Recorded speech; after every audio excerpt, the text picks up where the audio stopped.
Okay, let's say we're told to simplify the expression x cubed minus x squared minus 2x over x minus 2x, where we're told that x is not equal to, or let's say x squared minus 2x. X is not equal to 0 and x is not equal to 2.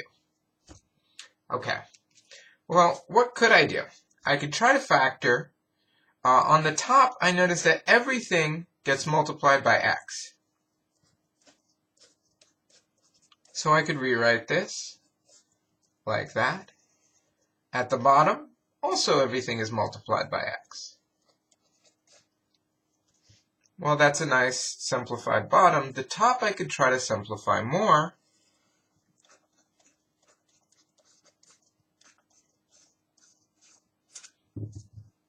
I'll try to factor this. I want a 2 and a 1 in some order. And I need to get a minus x, so if I subtract the 2 and add the 1, that's going to give me x squared minus 2x plus 1x, so that gives me the minus x.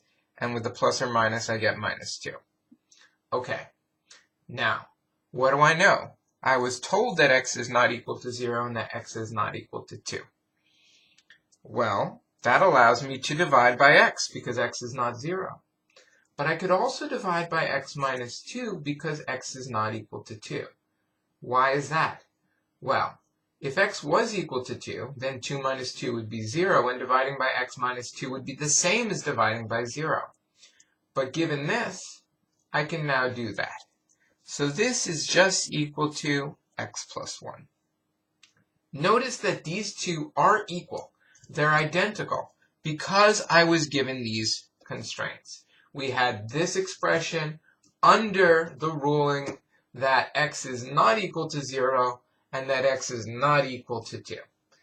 If I didn't have this on the right, then I would say this is very close to this.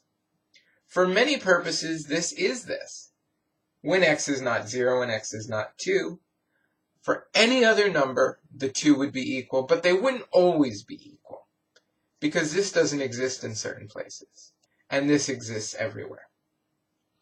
So, for this problem, with those constraints, that is our answer. Sort of maybe even a simpler problem, as simple as I could get, is this expression.